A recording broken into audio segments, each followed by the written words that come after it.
night, I thought I would do one more supplemental video before we meet in class this week, because I really wanted to take my time and explain a very, very important principle, and that is the fact that water is the most important component of watercolor. And what I mean by that is how you work with water. Because if you come from another painting medium like oils or acrylic, you might forget that this is what makes watercolor different. In fact, I could go even so far as to say that in watercolor, it's not just you that's making a painting, because the water is like your co-artist. So before we even start, it's important to remember that even with master watercolorists that have been using watercolor for years and years and years, that they are only mostly in control of the medium. That you have to allow for a little bit of entropy and chaos if you want to truly embrace the medium to its fullest potential. And that being said, there are some artists, mostly those who work in still life or portraiture, who work very tight, like for photorealism. But even they need to allow the water to do its thing from time to time.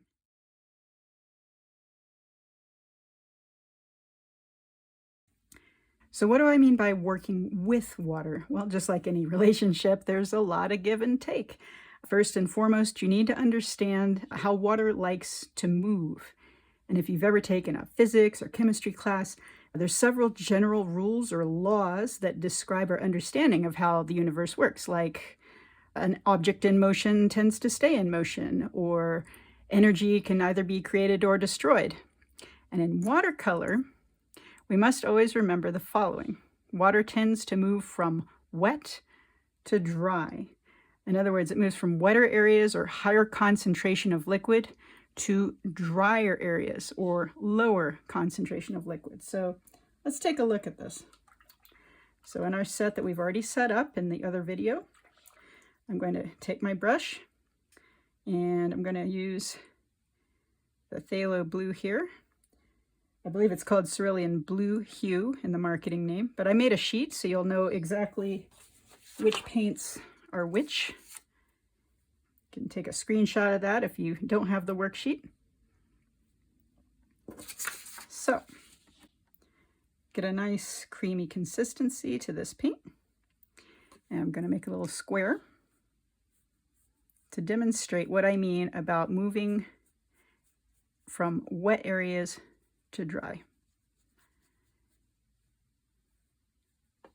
Get a little bit more paint. So I've loaded this up with the blue pigment, and we're going to let that seep into the paper, because as I mentioned about paper in the other video, you've got the paper, and then on top of that you have glycerin or sizing. So it takes longer for this to penetrate into the little weave of this paper. But once it does, that shininess that we had at the top here, it takes a little while, but it sinks and settles into the nooks and crannies. And then we'll make a wetter amount of water here. Wetter amount, that sounds silly. We'll take more water to the pigment. The ratio will be much higher, although it doesn't have to be. In fact, I could even demonstrate. The point being is this next amount of water will be more water than what we've got going on here, because I'm going to let this dry just a little, but not all the way.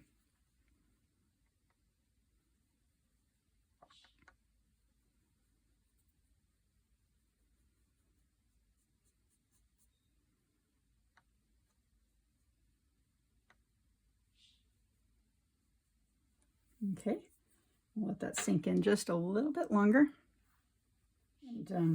And earlier, when I was talking, in our materials video, when I was talking about having tissue or paper towel, the other thing is that you use it not just to dab things out, but you use it to very gently squeeze out any excess moisture in your brush. And it's really helpful to think of your brush as a sponge. So I'll take this, once again, dry versus wet, and watch what happens. It'll actually soak up a good part of that. See how much water went in there? Now that's in the bristles. And now we're going to take this amount of water, we're going to drop this in, and watch what happens. Okay,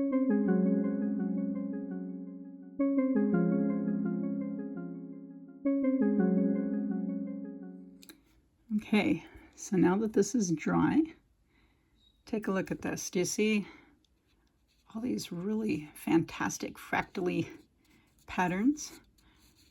Almost looks like frost, doesn't it? But this is called backrun or blooming when that happens. And once again, this is demonstrating what happens when you have a higher flow of water going to where there's less water already embedded in the paper. And a lot of artists, when they don't quite understand how water control works, they kind of freak out when this happens because they weren't expecting it. Because as you saw, it doesn't necessarily happen right away. I did use a pigment that it would show it more quickly, because sometimes the larger pieced pigments, like the earth pigments, don't move as quickly or as much. But when you have the finer grained ones, like the phthalos, you get a very pronounced pattern when something wetter flows through a less wet or damp area. And so our goal is to learn how to control this, or at least get ahead of it. So when it does happen, we'll know why it happened and try not to do it next time. But it can be used for good effects. It's not necessarily a mistake, but when you're doing what we're going to work on together in class on washes, flat washes in particular, this is something you don't want to have happen. But you can use these back runs for cool effects as well. So once again, it's not necessarily a mistake if you wanted it to happen.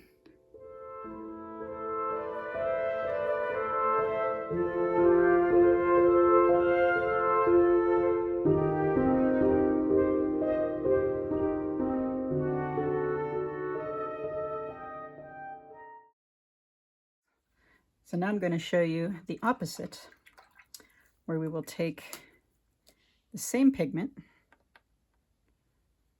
just because this one shows the difference a little easier on camera. And once again,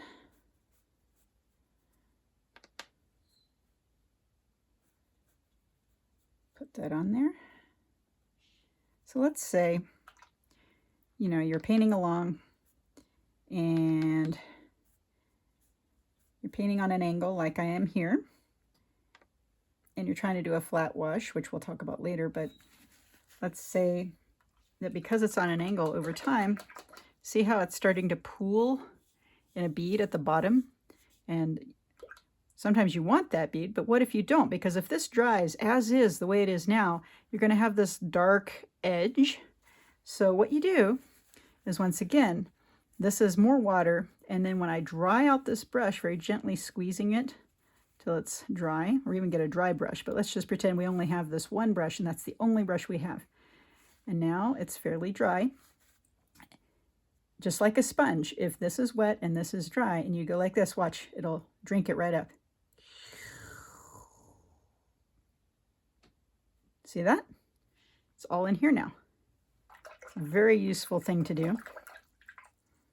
And you can even lift things out. So let's once again make this super dry, because this is still wet on top here. So we'll take our thirsty brush, and let's say I want to have a horizon line where it's not as dark. So I'll take this and I'll go. See how it sucks it right up? Look at that. And that's even a staining pigment. If it was a non-staining, it would lift it even whiter. Like that. If you notice, I have a habit just ingrained in me that I'm always very gently drying my brush and or rinsing my brush. And that just starts happening over time. First, if you're used to other mediums, you might not remember to do that, but when you're doing watercolor, it's really important to always have clean brush and know how much moisture is in the brush, because if I do it with too much water, it'll go blah, blah, blah, blah, like this. Or if there's not enough water, it'll suck it right out like. And see, once again, it's pooling at the bottom, so I'm going to fix that again. Very gently, like that. There. We'll let that dry.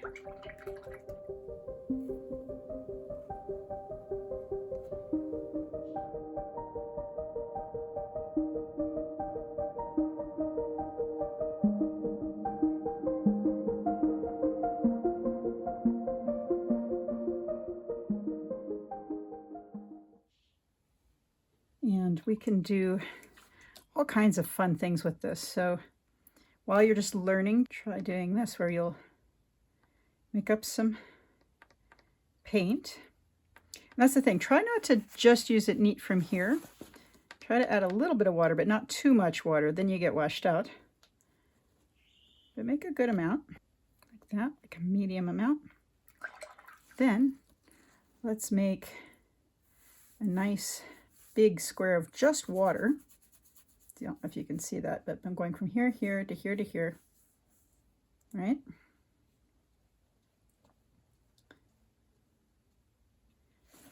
And we'll let that soak in for a second.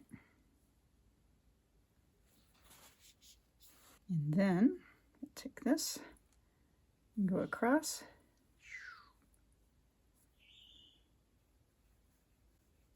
So that makes it evenly distributed. And we're going to talk more about this in person, and then I'll make another video about it, about doing washes.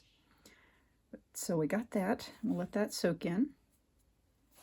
While that's going on, I'll take this, make a stronger one. Save us some time of time-lapsing it.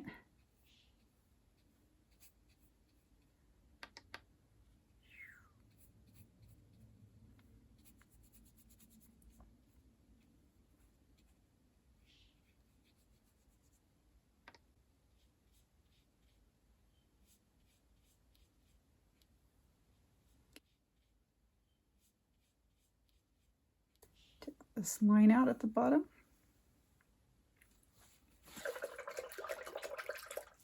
And now let's take permanent rose, and we'll use it almost neat out of the pan. Hardly any water, just enough water so it's, you know, going to flow, but not more water, just a little. Okay.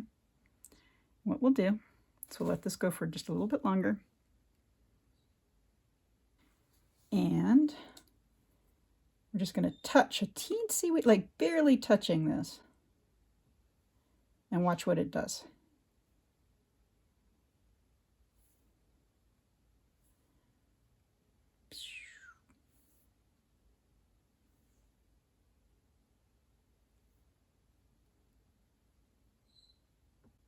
But see, this is flowing out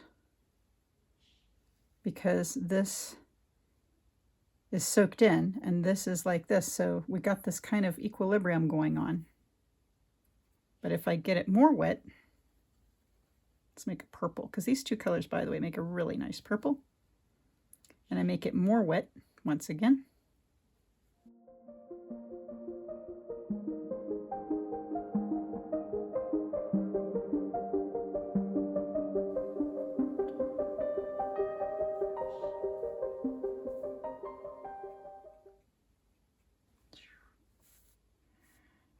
Yeah, you can just play around.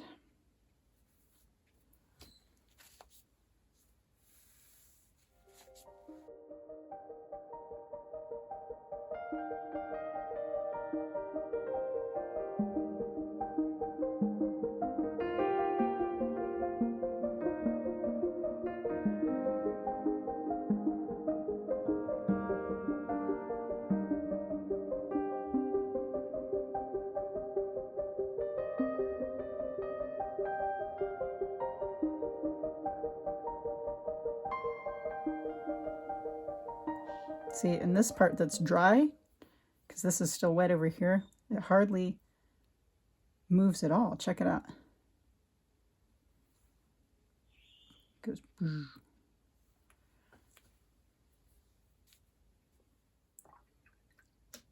We'll let that dry.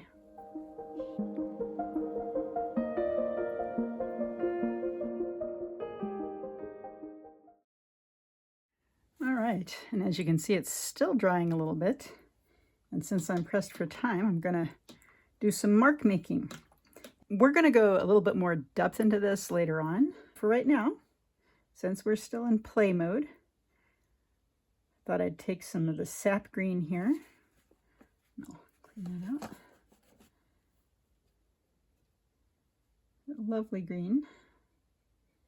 And might even add a little bit of the Viridian hue green together, like a nice almost, I guess, what they would call a hooker's green.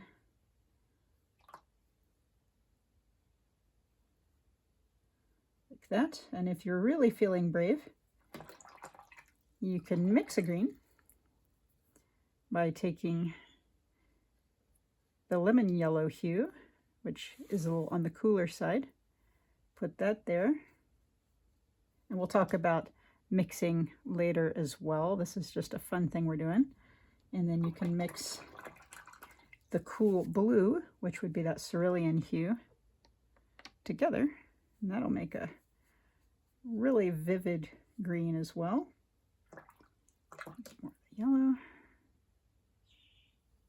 So now we've got two greens like that. And I'm going to take the sap and show you that, you know, even though I have lots of different brushes, you can do a lot with one brush. In fact, I've done several videos where I'm out painting and I forgot all my other brushes. Thankfully, I had this little travel brush on me, so this will be a one brush painting. And thus demonstrating that you only need one. But so even though this is a medium brush, so you can make the normal medium stroke like this. Right? But did you know you can use that teeny little tip and make a very thin line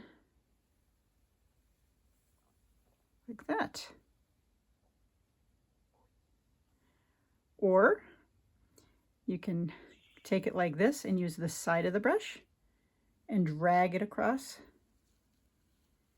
and make a really interesting broken stroke like that.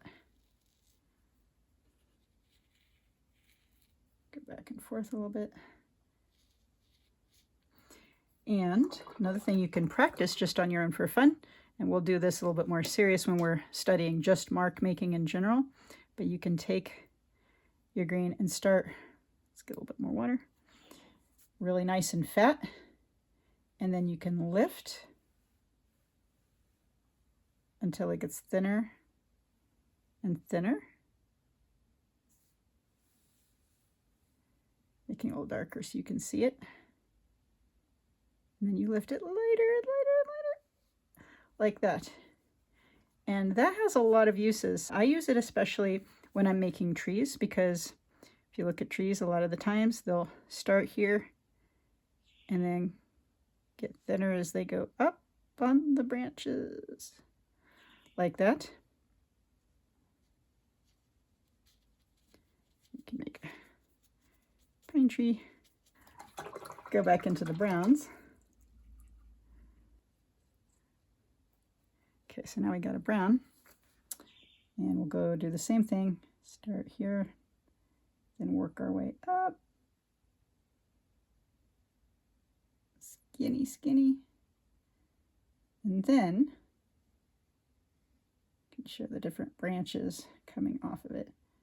But see, that looks much more realistic than if you were just doing a tree, you know, straight, and it was the same all the way up, and then, you know, unless it's a big log or something. And once these get dry, they're still a little bit damp, but we'll just pretend that they're really dry. Take the darker green here and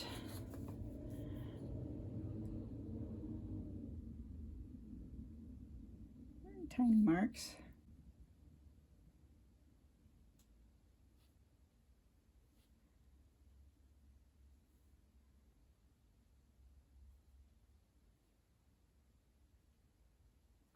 Like that.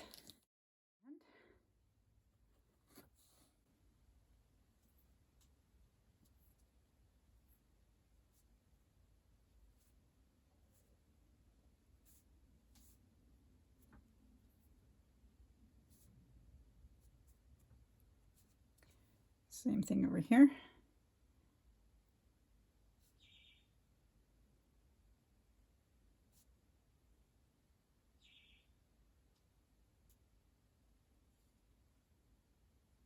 Different kinds of leaves. See, I go thin, then thick, then thin, thin, then thick, then thin, thin, then thick, and so on.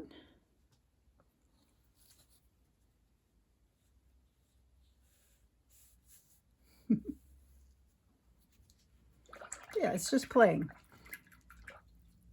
Because you can do these exercises over and over, but what we're really doing is we're just learning how the paint and water behave together with you. And it doesn't have to be mindless hours of making perfect swatches like I've done in the past. Sometimes I've learned the most when I was playing around, but do take notes. If you do notice that things are starting to work together a certain way or not working a certain way, remember it, because it will come in handy over time. That when you're cleaning up, don't forget to just gently sponge out your working area on your palette, because there are some phthalo paint in here. It will stain the plastic over time. So if you can, remember to do this after each session, and then you'll be ready to paint again.